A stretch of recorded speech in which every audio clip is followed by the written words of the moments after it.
Among the many terrible features of the Trans-Pacific Partnership, 12 countries are crafting something that would give corporations unprecedented power. A secret court for capitalist enterprises to sue any country that infringes on profits. As it stands, with investment treaties skewed in their favor, multinational corporations enjoy the freedom to pillage developing countries. When people suffer disease, death, and environmental devastation as a result, they simply claim there's no jurisdiction where they can be made to answer to a court. From obliterating ecosystems to taking human lives to maximize profits, the shareholders' cash is protected by this legal obstacle course. Thousands of corporate crimes go unchecked every year, but some incidents have been so horrifying that public outcry has exposed this legal impunity.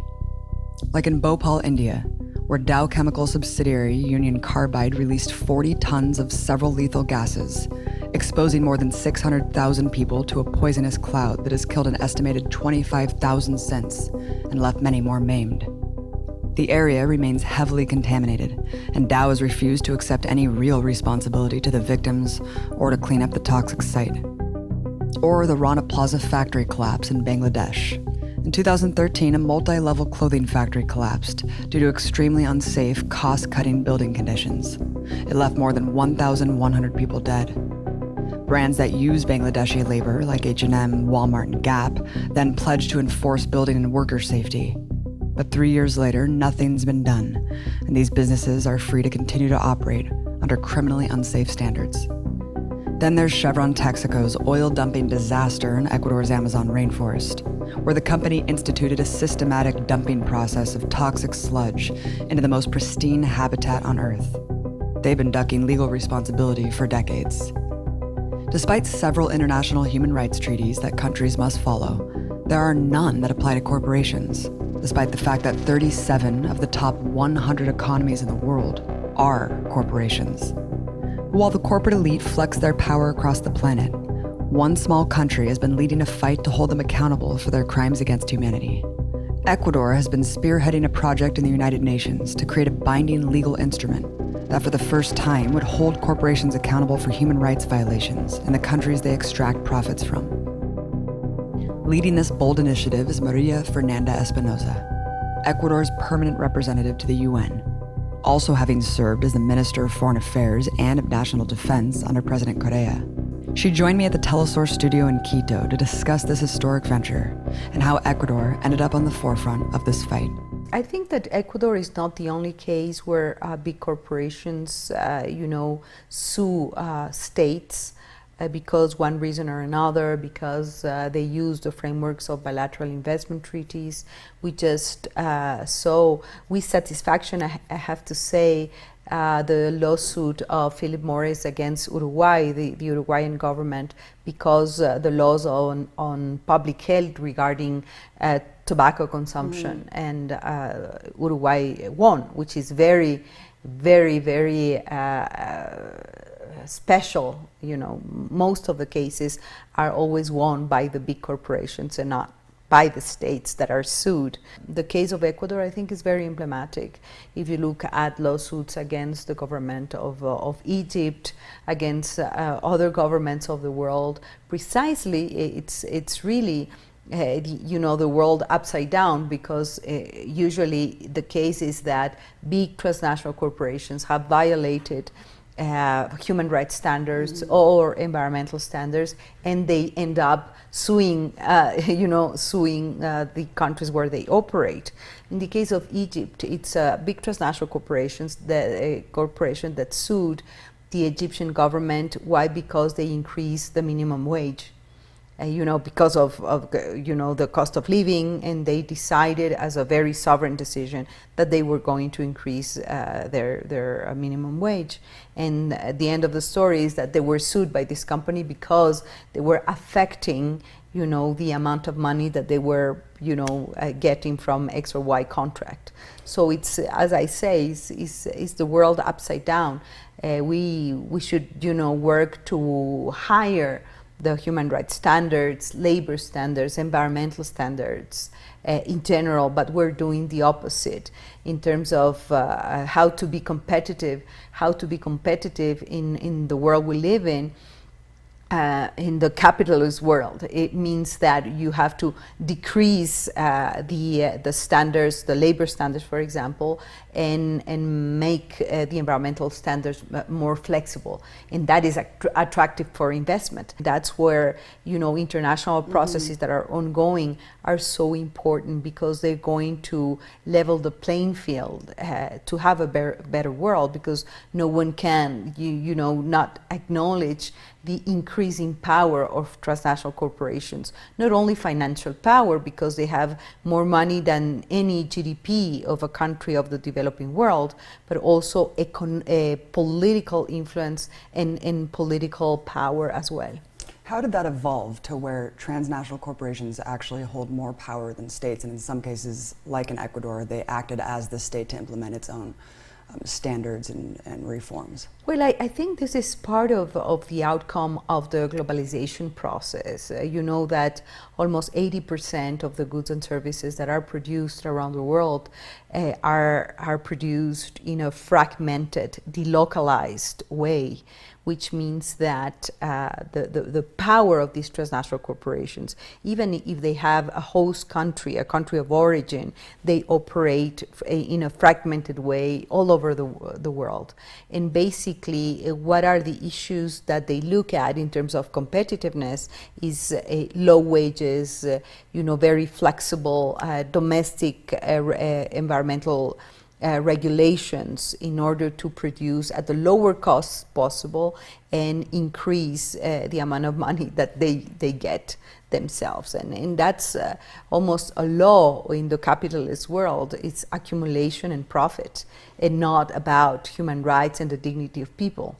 And that's what countries like Ecuador were trying to change, this pattern, this way of thinking. Since I deal with with in the international arena, in the UN space, you see that there is a will, there is an intention of saying, yes, we need profit, we need to do business, but we cannot do it at the expenses of the dignity of people and at the destruction of the environment. We cannot continue that way. I mean, we need different parameters, different values, different ethics to operate. And of course, it's not sustainable at the end of the day. This race to the bottom is simply not sustainable in the global spectrum. Let's talk about when Ecuador really came on the map as a target for Western powers and corporations with the presidential administration of Correa. What reforms did he make that really angered these corporations and the US government?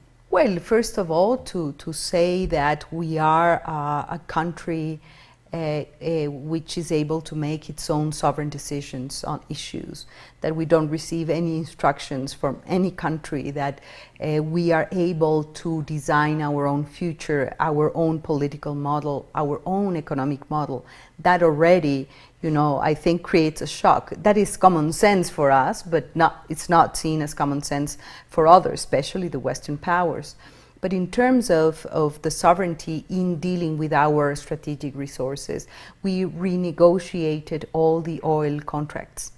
We have to remember that prior to President Correa, basically the ratio was 80-20.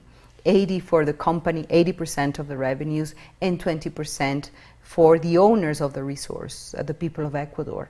And basically we switched the other way around. We changed the nature of the contracts, concession contracts by service contracts, and of course the revenues multiplied. And with these resources, we basically boosted public investment. Public investment in what? In basic infrastructure, but above all, education, public health, and we became a strong state representing not the interest and the big powers, international, but also domestically. You know, the big elites that were, you know, so used to own the country, the people of Ecuador, to own the media, to own the political parties, the justice system, and that this power correlation completely changed. And then what we built is a state that really represented the will of people, but above all represented the powerless, the voiceless, the vulnerable. And this model sometimes creates uncomfort at the, you know, from the side of the big powers, but also of our domestic opposition, I have to say. How dare Ecuador take its own resources and use it for social services? That doesn't bode well with oil corporations. Of course, we saw with the Occidental Petroleum case just this year, right? I mean, Ecuador had to shell out a massive amount of money. Yes, hundreds of millions of dollars that we could, you know, very well invest this amount of money in improving, increasing, you know, public investment for the good of the majority of the Ecuadorians. And I think that there is something that is not working properly, which is, first of all, the bilateral investment treaties and the arbitration mechanisms, which in most cases run against states and the interest of the people of this particular state.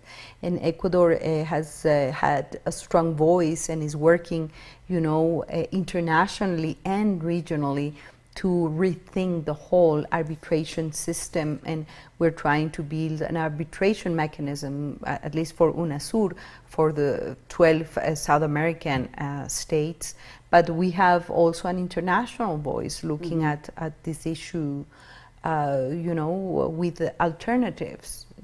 What are the alternatives of bilateral investment treaties? But Ecuador is not alone. For example, recently South Africa, I think Indonesia, other countries are denouncing all the bilateral investment treaties, because it's not only a loss of sovereignty, but it's a clear, you know, damage for the interest of a particular state, but of the people, of the poor of the world. It's really we need a different kind of social and political pact, because now it happens that transnational corporations, they have all the rights, but they have no responsibility. And we knew that Chevron is a huge corporation with enormous power, but we had to raise our voice. And I think that it was useful at the end, because other countries started to wake up in a way and say, yes, I mean, we can have a voice, we have to say it. You know, in the international arena, we have to stop that. And that's why disasters like the Bangladesh disasters, the Rana Plaza disaster, or the case of Bhopal in India, now are better known, and there are now you know, academics around the world that are, you know, doing compilations of massive human rights violations by transnational corporations. So we need different rules of the game, that's for sure. You've introduced this binding instrument that would, for the first time, actually hold corporations accountable for human rights, set some sort of international standard. First of all, it's 2016. Why does this not exist already? Well, you know that it's been a battle within the UN for 70 years.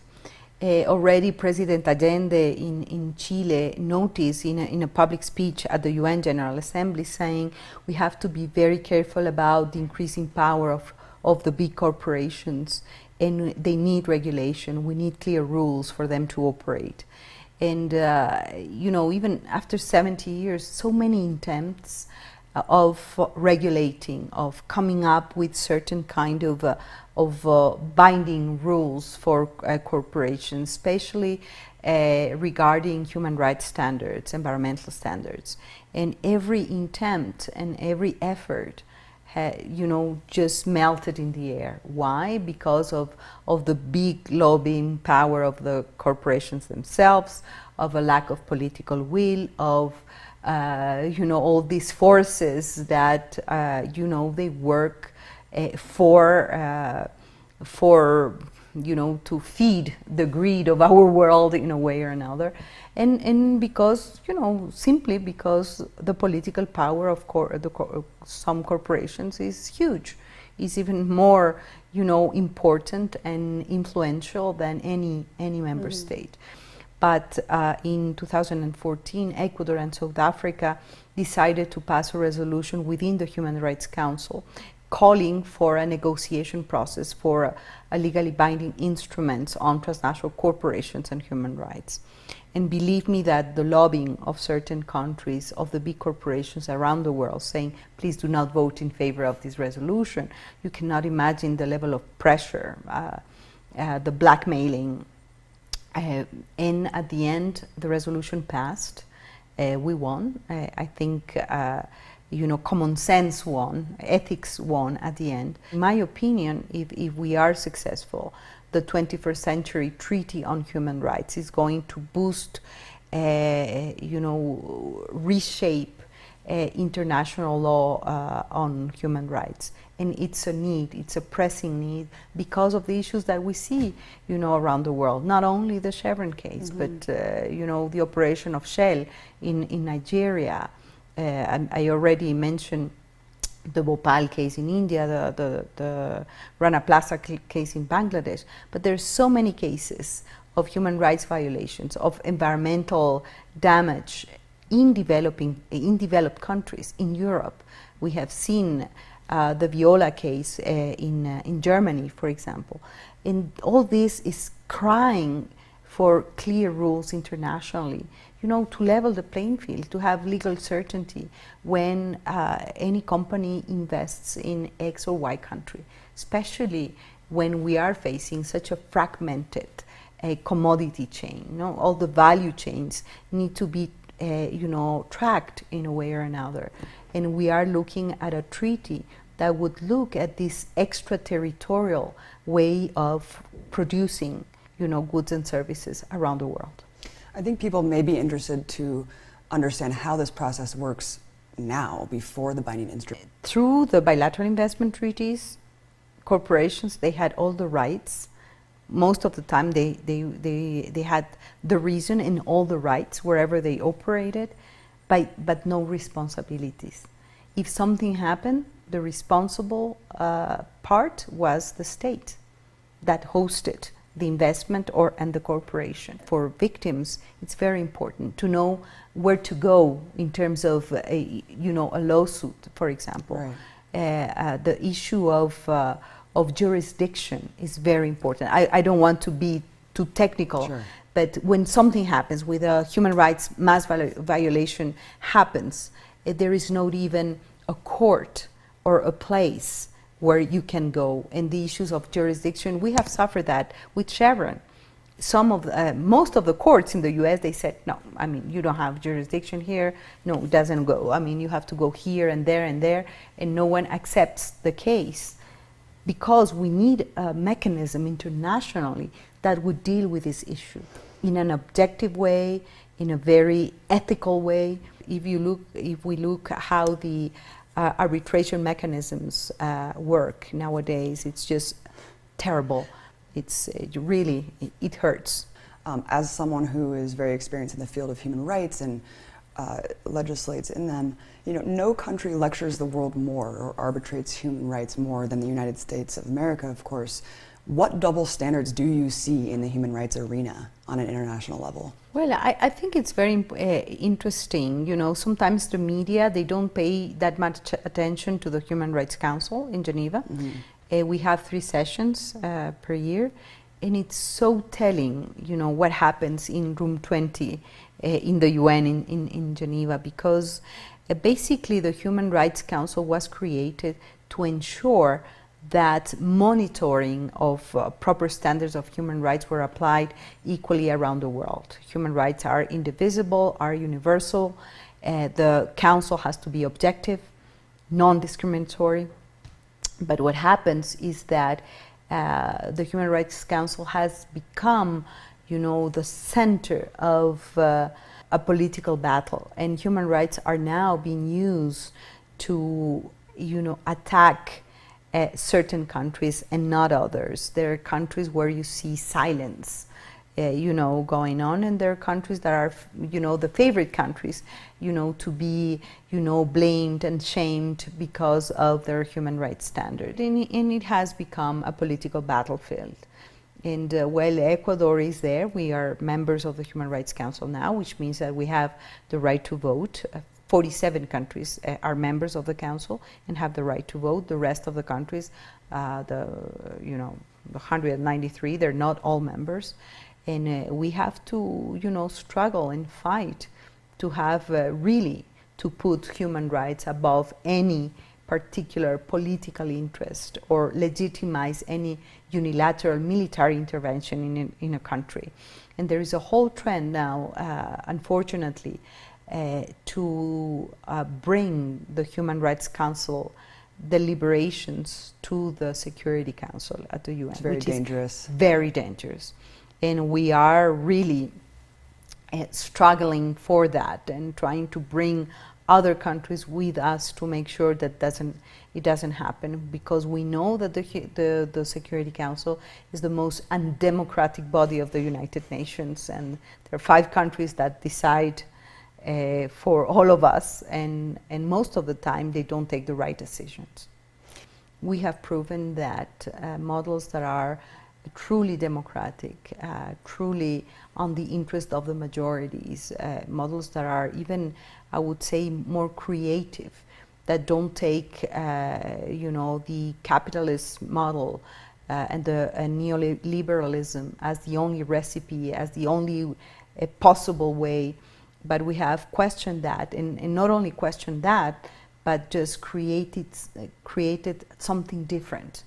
With creativity, but also with political responsibility. And we have proven that it works. But for some, this is very dangerous, to prove that you can actually shape and craft a different model, a different way of organizing society, in a more progressive, open, decolonized way, if you wish. And that, of course, becomes dangerous because it counters, the common sense, the so-called common sense. And the current ongoing, capitalist model.